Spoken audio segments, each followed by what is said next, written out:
नमस्कार दोस्तों, मैं मयंक आपका स्वागत करता हूँ अपने चैनल में जिसका नाम है स्टडी विद मयंक। तो चलिए आज हम बहुत इंपॉर्टेंट टॉपिक पर डिस्कस करने वाले हैं और टॉपिक का नाम है चीनी अर्थव्यवस्था का उत्थान।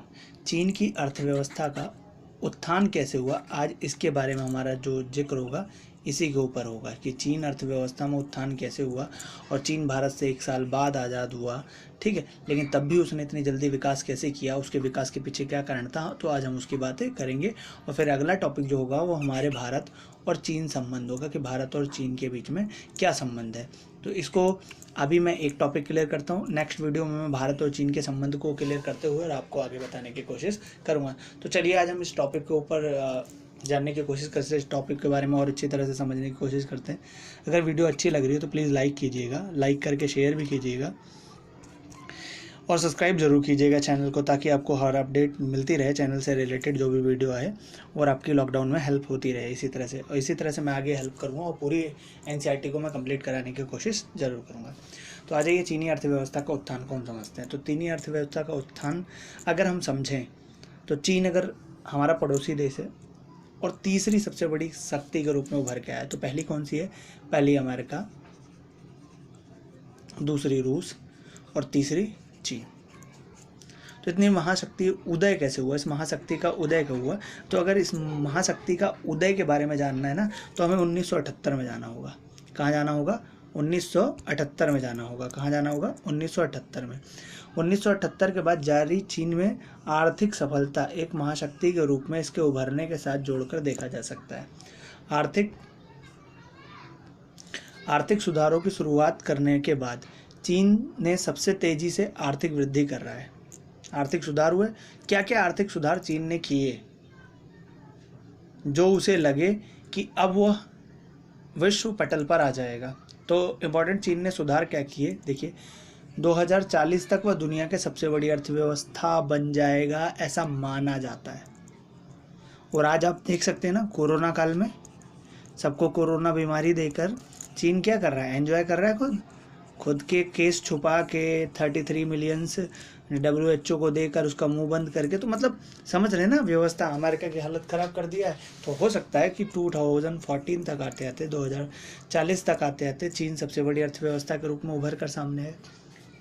आर्थिक स्तर पर अपने पड़ोसी मुल्क से जुड़ाव के चलते चीन पूर्वी एशिया के विकास का इंजन बना हुआ है। विकास का इंजन बना हुआ है चीन, पूर्वी एशिया का विकास का इंजन बना हुआ है और इस कारण क्षेत्रीय मामले उसका प्रभाव बहुत बढ़ गया है। इसकी विशाल आबादी, बड़े भूभाग, संसाधन, क्षेत्रीय अवस्थिति तथा राजनीतिक प्रभाव से तेजी से वृद्धि के साथ मिलाकर चीन के प्रभाव को कई गुना बढ़ा देते हैं। तो चीन में विकास होने का इम्पोर्टेंट कारण क्या है? पहला तो उसका विशाल भूभाग, उसका भूभाग बहुत बड़ा है। दूसरा, भूभाग के साथ साथ संसाधन भी मिलते हैं जिनका उपयोग वो खुद करता है। क्षेत्रीय अवस्थिति, राजनीतिक अच्छी है और जिससे वृद्धि की दर बढ़ रही है उसके यहाँ। 1949 में माओ के नेतृत्व में हुई साम्यवादी क्रांति के बाद चीन जनवादी गणराज्य की स्थापना के समय यहाँ की आर्थिक सोवियत मॉडल पर आधारित थी। आर्थिक रूप से पिछड़े साम्यवादी ने सोवियत मॉडल क्या था? सोवियत मॉडल क्या होता है अभी मैं आपको थोड़ी देर में बताता हूँ। सोवियत मॉडल पर आधारित था, थोड़ी देर में क्या अभी बताता हूँ। सोवियत मॉडल क्या था? तो सोवियत मॉडल मतलब है कि जहाँ पर क्या किया जाता था पता है? साम्यवादी व्यवस्था को अपनाया गया था। क्या था साम्यवादी व्यवस्था? साम्यवादी व्यवस्था ये था कि जितने भी सेक्टर हैं सारे गवर्नमेंट के हाथ में होंगे, निजी किसी के हाथ में नहीं होंगे, ठीक है। तो इसने साम्यवादी मॉडल को अपनाया और साम्यवादी के साथ साथ पूंजीवाद को भी अपनाया, जिससे इसके विकास की रफ्तार और तेज बढ़ी। जानेंगे आगे कैसे इसने अपनाया। पूंजीवादी दुनिया से अपने रिश्ते तोड़ लिए। जब इसने क्या अपनाया? साम्यवादी मॉडल अपनाया तो पूंजीवादी रिश्ते तोड़ लिए। अब जब पूंजीवादी रिश्ते तोड़ लिए तो ऐसे इसके पास अपने ही संसाधनों से गुजारा करने के अलावा कोई चारा ना था। जब इसने रिश्ते तोड़े तो भाई तू अपने संसाधन से गुजारा कर, जो तेरे पास संसाधन थे उसी से गुजारा कर। हाँ, थोड़े समय तक सोवियत की मदद और सलाह भी मिली। इससे विकास का जो मॉडल अपनाया उसे खेती से पूंजी निकाल कर सरकारी नियंत्रण में बड़े उद्योग खड़ा करने पर जोर था। इसने क्या किया? देखो साम्यवादी व्यवस्था अपनाई। जब साम्यवादी व्यवस्था इसने अपनाई ना, तो इसने क्या किया, साम्यवादी व्यवस्था को बुरा नहीं लिया, क्योंकि ये दुनिया से कट गया तो उसको बुरा इम्पैक्ट इसके ऊपर नहीं पड़ा। इसने क्या किया, इसको और अच्छी तरह से समझने की कोशिश की। तो इसने क्या किया, जो इसके कच्चे माल निकलते थे ना, उसी कच्चे माल को खुद मैन्युफैक्चरिंग करना चालू कर दिया। जब खुद मैन्युफैक्चरिंग चालू कर दिया, क्योंकि इसके पास विदेशी बाजारों से तकनीक और सामान की खरीद के लिए विदेशी मुद्रा की कमी थी, इसलिए चीन ने आयातित सामान धीरे धीरे घरेलू स्तर पर तैयार करवाना शुरू कर दिया। जितना भी आयातित सामान था, जितना भी बाहर से आता था ना, चीन ने क्या किया, बहुत चालाकी की और उसे खुद यहाँ रॉ मटेरियल प्रोड्यूस करके उसको बनाना चालू कर दिया। इस मॉडल ने चीन की औद्योगिक अर्थव्यवस्था को खड़ा करने का आधार बनने के लिए सारे संसाधनों का इस्तेमाल किया। चीन ने जितने भी उसके यहाँ संसाधन थे उसको उपयोग किया। संसाधनों का उपयोग उसने क्यों किया, ताकि वो अपनी अर्थव्यवस्था का मॉडल खड़ा कर सके और सभी नागरिकों को रोजगार और सामाजिक कल्याण योजना का लाभ देने के दायरे में लाया गया। और नागरिकों को शिक्षित करने का यह व्यवस्था सुविधा उपलब्ध कराने के लिए चीन विकसित देशों से भी आगे निकल गया। अब देखिए, आप एक चीज़ छोटा सा मैं समराइज़ करूँगा। देखिए, चीन ने पहले तो साम्यवादी व्यवस्था को छोड़ा। जब चीन ने जब साम्यवादी व्यवस्था को अपनाया चीन ने, तो क्या हुआ, ये दुनिया से कट गया। और जब ये दुनिया से कट गया ना, तो इसके साथ कोई हेल्प करने वाला था नहीं। तो इसने क्या किया, अपने रॉ मटेरियल, अपने यहाँ पर जो इसकी चीज़ें दूसरे से मंगानी पड़ती थी, आयातित चीज़ें, ठीक है, उन सबको देखा। और उन सबको देखने के बाद इसने वादा किया अपने वर्करों से कि आप लोग खुद प्रोडक्शन करें चीज़ों का। तो इसने खुद प्रोडक्शन किया और वो प्रोडक्शन का लाभ देखिए, आज छोटे से छोटा एक्सेसरीज आइटम चीन में मिलता है। और ये इसने क्या किया, चीन की अर्थव्यवस्था को एकदम खड़ा सा कर दिया। और चीन की अर्थव्यवस्था जब खड़ी हो गई, तो आज हर देश चीन के साथ व्यापार के लिए आम आता है। और हर छोटी से छोटी सुविधाएँ कौन प्रोवाइड करवाता है, चीन प्रोवाइड कराता है, वो भी किससे दामों पर, सस्ते दामों पर, क्योंकि उसने अपने संसाधनों का प्रयोग करके अपने आप को एक मैन्युफैक्चरिंग हब बना लिया।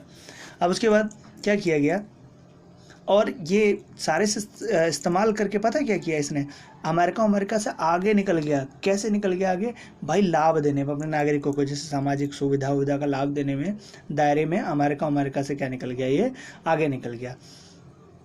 ठीक है, उसके बाद क्या हुआ, अर्थव्यवस्था का विकास 5 से 6% से दर से हुआ, लेकिन जनसंख्या 2 से 3% वार्षिक वृद्धि के विकास दर पर फेर रही थी और बढ़ती आबादी विकास के लाभ से वंचित रही थी।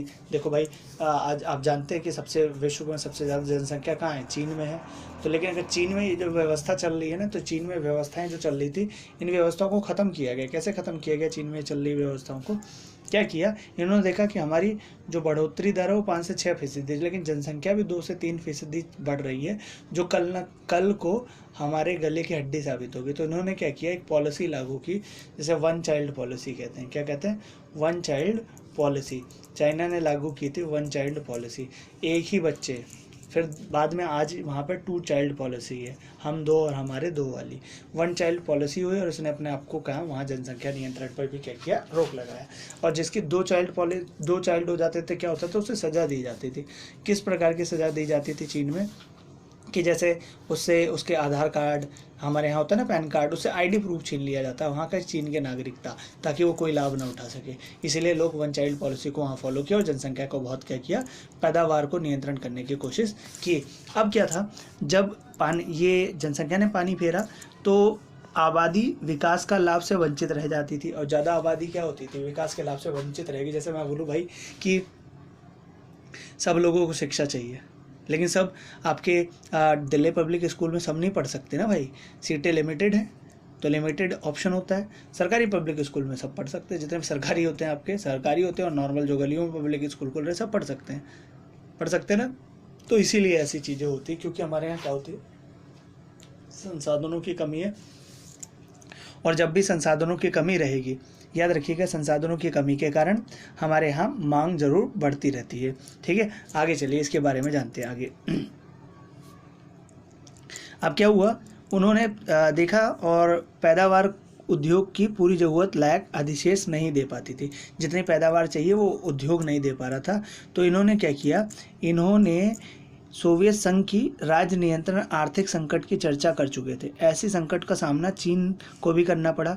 इसकी औद्योगिक उत्पादन और तेजी से व्याप्त बढ़ रही थी और विदेशी नागरिकों व्यापार को बराबर था और प्रति व्यक्ति आय बहुत कम थी।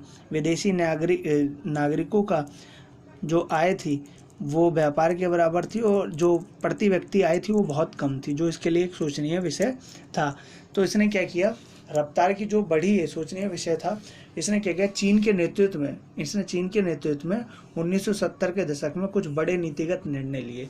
सुधारवादी नीति कहा जाता है। चीन में सुधारवादी नीति क्या थी, क्या क्या चीन ने सुधार किए थे, उस सुधारवादी नीति क्या थी, एक एक करके जिक्र करेंगे। चीन का सबसे पहला सुधार था 1972 में, ठीक है, अमेरिका के संबंध बनाकर। चीन ने अमेरिका से संबंध बनाया, याद रखिएगा, खुद साम्यवादी देश है लेकिन पूंजीवादी देश के साथ इसने संबंध बनाया। 1972 में इसने अमेरिका के साथ संबंध बना के जो उसने कसम खाई थी एकांतवास की, उसको ख़त्म किया, पहला चीज़। दूसरा, 1973 में प्रधानमंत्री चाओ एन लाई ने कृषि, उद्योग, सैन्य और प्रौद्योगिक क्षेत्र में क्या किया, देखो 4 प्रस्ताव रखे, आधुनिकीकरण के प्रस्ताव रखे। पहला कि उन्होंने क्या किया भाई, अमेरिका के साथ अपना आपको जोड़ने की कोशिश की और उसके साथ साथ आधुनिकीकरण के 4 प्रस्ताव रखे। 1978 में तत्कालीन नेता साइंगपो ने चीन में आर्थिक सुधार और खुले द्वार की नीति की घोषणा की। आर्थिक सुधार और खुले द्वार की नीति की क्या की, घोषणा की। अब नीति यह हो गई कि विदेशी पूंजी और प्रौद्योगिकी के निवेश में उच्चतर उत्पादकता को प्राप्त किया गया। बाजार मूलक अर्थव्यवस्था को अपनाने के लिए चीन ने अपना तरीका अपनाया। चीन ने बाजार में अपने पैठ बनाने के लिए उसने अपना तरीका अपनाया। अब क्या करा, उसने शॉक थेरेपी पर अमल करने के बजाय अपनी अर्थव्यवस्था को चरणबद्ध ढंग से खोला। शॉक थेरेपी मतलब पहले मारो और फिर उपचार करो, तो इसने ऐसा कुछ नहीं किया। इसने क्या किया पता है, इसने लोगों के बाज़ारों पर कैप्चर करना चालू किया। कहा इसने बाज़ारों पर कैप्चर करो और आदत दिलवा दो, और एक बार आदत पकड़ लेंगे तो खुद ही आएंगे। 1982 में खेती का निजीकरण कर दिया। जैसे सोवियत संघ के विघटन के बाद क्या हुआ था, सबका निजीकरण हो गया था ना, वैसे ही यहाँ पर भी क्या किया गया, निजीकरण किया जाने लगा। जो पहले सरकार के हाथ में थे उससे क्या किया गया, निजीकरण किया जाने लगा। 1998 के बाद उद्योग और व्यापार संबंधी अवरोध सिर्फ विशेष आर्थिक क्षेत्र के लिए हटाए गए, जहाँ विदेशी निवेशक उद्यम लगा सकते थे। स्पेशल इकोनॉमिक जोन में ना इन्वेस्टमेंट भी की जाने लगी, और जब स्पेशल इकोनॉमिक जोन में चीन में इन्वेस्टमेंट होने लगी तो विकास की रफ्तार अपने आप ही बढ़ गई, और इसका फ़ायदा सबसे ज़्यादा चीन को हुआ। NNPI नई आर्थिक नीति के कारण चीन की अर्थव्यवस्था में अपनी जड़ता से उभरने में मदद मिली। कृषि का निजीकरण के कारण कृषि उत्पाद और ग्रामीण आय में उल्लेखनीय बढ़ोतरी हुई। ग्रामीण अर्थव्यवस्था में निजी बचत और परिणाम बढ़ा, और इससे ग्रामीण उद्योग में तादाद तेजी से बढ़ी। उद्योग और कृषि दोनों ही क्षेत्र में चीनी अर्थव्यवस्था में वृद्धि तेजी रही। व्यापार के नए कानून तथा विशेष आर्थिक क्षेत्र स्पेशल इकोनॉमिक जोन के निर्माण, विदेशी व्यापार उल्लेखनीय वृद्धि हुई। चीन ने पूरे विश्व में प्रत्यक्ष विदेशी निवेश के लिए सबसे आकर्षक देश बनकर उभरा। FDI प्रत्यक्ष विदेशी निवेश के लिए सबसे बड़ा देश बनकर उस समय उभरा चीन।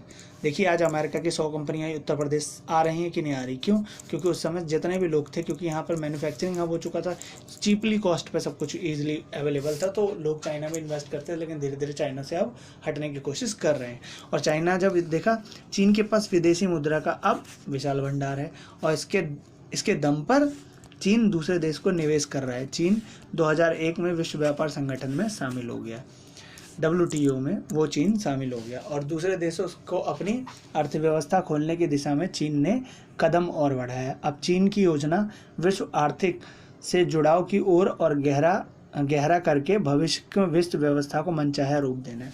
जिस तरह से चाहे आज चीन की मंशा क्या है, आज चीन की मंशा ये है कि भाई अपने आप को पूरे विश्व से जोड़ लो, सबको अपनी आदत दिलवा दो, और एक ना एक दिन तुम्हारा विश्व पर पैंठ हो जाएगी, तो तुम जैसा कहोगे लोग वैसा ही फॉलो करेंगे। चीन के आर्थिक में नाटकीय सुधार हुआ, लेकिन वहाँ के कुछ सुधार का लाभ सबको नहीं मिलता। जानते हो बेरोजगारी बढ़ी है वहाँ पर, 10 करोड़ लोग आज भी रोजगार तलाश कर रहे हैं। वहाँ महिलाओं और रोजगार काम करने की हालत उतनी ही खराब है जितने यूरोप में 18वीं शताब्दी और 19वीं शताब्दी में थे। महिलाओं की जो स्थिति थी ना औद्योगिकरण के समय या उसके बाद, तो वही स्थिति आज भी वहाँ। इसके अलावा पर्यावरण का नुकसान, भ्रष्टाचार बढ़ना जैसे परिणाम सामने आए। गाँव और शहर तथा तटीय और मुख्य भूमि पर रहने वाले लोगों के बीच आर्थिक फासला बढ़ता जा रहा है। जो फासला है ना, जैसे हमारे यहाँ इंडिया में डेवलप्ड हो रहा है गरीब और अमीर, अमीर और मजदूर का, वैसे डेवलप्ड होता जा रहा था वहाँ भी। हालांकि क्षेत्रीय और वैश्विक स्तर पर चीन ऐसी ज़बरदस्त आर्थिक शक्ति बनकर उभरा है कि उसका लोहा मानने लगे हैं। चीन अर्थव्यवस्था का बाहरी दुनिया से जुड़ाव पारस्परिक निर्भरता पे अब यह स्थिति बना दी है कि अपने व्यावसायिक साझेदारों में चीन ज़बरदस्त प्रभाव बना चुका है। जितने भी उसके व्यावसायिक साझेदार है सब पर चीन अपनी अच्छे प्रभाव बना चुका है, और यही कारण है कि जापान, अमेरिका, आसियान, रूस और सभी व्यापार के लिए चीन में बाकी विवादों को भुलाकर उससे उम्मीद जता रहे हैं। सारा विवाद भुला लिया है सबने चीन से, और चीन से आज मतभेद खत्म करके क्या कर रहे हैं, उससे व्यापार करने के सोच रहे हैं। जल्द ही चीन और ताइवान के मतभेद खत्म हो जाएंगे और ताइवान इसकी अर्थव्यवस्था के साथ अपने घनिष्ठ रूप से जुड़ जाएगा। 1997 के वित्तीय संकट के बाद आसियान देश आर्थिक अर्थव्यवस्था को टिकाए रखने के चीन के आर्थिक उभार की मदद की है।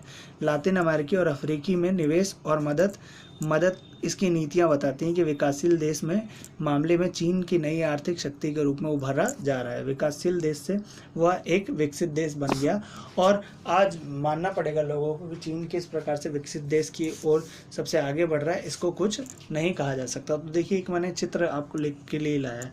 ये क्या चित्र दर्शाता है? ये चित्र ये दर्शाता है कि चीन ने साम्यवाद को तो अपनाया, साथ साथ इसने पूंजीवाद को अपना लिया, जिससे इसकी साइकिल जो है इजीली मूव हो सके। एक और चित्र मैंने आपको लिए रखा है समझाने के लिए। देखो, पहले लाल किताब थी माओ की, लेकिन अब ये लाल किताब ना रहकर ये टाई बन गई। टाई बनने का मतलब इसके साथ हमने पूंजीवादी व्यवस्था को भी क्या कर लिया, अपना लिया। खाली पहले हम साम्यवादी व्यवस्था की ओर चलते थे, तो पूंजीवादी व्यवस्था से साम्यवादी की इस व्यवस्था से पूंजीवाद की ओर जाना ही चीन के लिए क्या हुआ, एक वरदान साबित हुआ, और उससे चीन की अर्थव्यवस्था क्या हो गई, बढ़ गई। अगर आपको वीडियो अच्छी लगती हो प्लीज़ लाइक कीजिए, शेयर कीजिए और अपने दोस्तों को भी इसके बारे में बताइए। धन्यवाद।